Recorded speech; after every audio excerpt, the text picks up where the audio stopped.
আসসালামু আলাইকুম। সবাই কেমন আছেন? আশা করি সবাই ভালো আছেন। স্বাদ ও স্বাদের গল্পের সাথে আবারও আসলাম আপনাদের জন্য মজাদার একটা চিকেন রান্না নিয়ে। দেখার জন্য আমার ফেসবুক পেজে ফলো করুন, সাথেই থাকুন। তো আমি এখানে রান্নার জন্য চিকেন নিছি। তো আজকে আপনাদেরকে এমনভাবে রান্না করে দেখাবো যে আপনারা যেন রুটি, পরোটা, নান রুটি, পোলাও, ভাত সবকিছু এটার সাথে খেতে পারেন বাট মানে এরকমভাবে। তো এখানে দেখতে পাচ্ছেন আমি টমেটো, আদা, রসুন, পেঁয়াজ, গরম মসলা, ধনে গুঁড়ো এগুলো সবগুলো একসাথে করে আমি এটাকে ব্লেন্ডার করে নিচ্ছি। তো আমি নিয়ে এলাম ব্লেন্ডার। তো ব্লেন্ডার করার পর দেখতেই পারছেন এটার কালার কত সুন্দর একটা এসে গেছে, একদম পেস্ট। তো আমি এখন কড়াইয়ে ঢেলে নিচ্ছি। নেওয়ার পরে আমি এখানে ব্লেন্ডারটা ধোয়ার পরে দিয়ে দিচ্ছি এখানে পানি। তো আমি এখানে ২ টা দিয়ে দিচ্ছি তেজপাতা আর সাথে দিয়ে দিচ্ছি রান্নার জন্য করে পরিমাণ মতো আমি সয়াবিন তেল। দিয়ে আমি চলে যাচ্ছি চুলোতে, বাকিটা আপনাদেরকে চুলোয় দেখাবো। তো চুলোতে আসার পরে আমি জালটা ধরে দিলাম, দেওয়ার পরে আমি এটাকে ভালোভাবে একটু নাড়াচাড়া দিয়ে মিশিয়ে নিচ্ছিলাম এভাবে।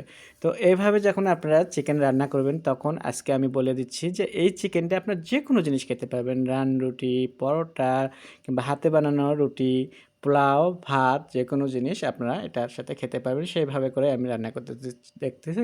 তো বাসায় থাকা সামান্য উপকরণ দিয়ে আমি কিন্তু এটা করলাম। তো মসলাটা কষানো হয়ে গেলে তখন আপনারা দিয়ে দেবেন চিকেনটা। তো চিকেনটা দেওয়ার পরে আপনারা বেশ সময় নিয়ে আপনি এটাকে কষাবেন। দেখতে পারেন যে খুব সুন্দর একটা ঘ্রাণ আসছে এখান থেকে। তো আমি যখন এখানে কষালাম, কষাতে পর দেখতেই পাচ্ছেন একটু কালারের জন্য করে আমি এখানে কাশ্মীরি পাউডার দিচ্ছি। তো কাশ্মীরি পাউডারটা দিলে আর একটু কালার এসে যাবে, সেজন্য করে এখানে কিন্তু কোনো হলুদ দিচ্ছি না, আমি একদম সাদা। তো একদম দেখতে হবে কারণ এটা কিন্তু একদম বাটার চিকেনের মতোই লাগবে খেতে স্বাদ। তো যাই হোক বাটার চিকেনে তো আমরা একটু অন্যরকম করে করি। তো এখানে আমি একটু বাসায় থাকা যে উপকরণ আছে সেটা দিয়ে আমি আপনাদেরকে বানিয়ে দিচ্ছি।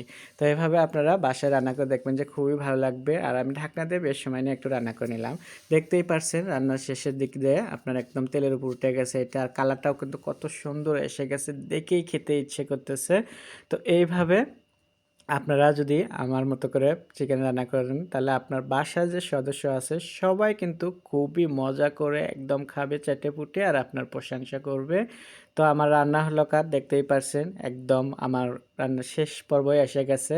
তো এখানে রান্নার আগ দিয়ে আমার এখানে কিন্তু দিয়ে দিতে হবে আমি আর সামান্য কিছু উপকরণ দেব। তো এখানে দিয়ে দিচ্ছি আস্ত কতগুলো কাঁচামরিচ আর সাথে দিয়ে দিচ্ছি একটু চিনি। তো চিনিটা অবশ্যই আপনারা দেবেন এটাতে, কারণ যেহেতু টমেটো আছে তো সেই ক্ষেত্রে আপনারা এটাতে কিন্তু চিনি দিতেই হবে। আর চিনি শুধু এটা না, যে কোনো তরকারিতে আপনারা চিনিটা দিতে পারেন। তো এভাবে আমার কিন্তু আজকের চিকেন রান্না হয়ে গেল। তো চিকেন রান্না আমার এভাবে হয়ে যাওয়ার পরে এখন আমি আপনাদেরকে দেখাবো এটাকে সুন্দরভাবে একটা বাটিতে করে সার্ভ করে।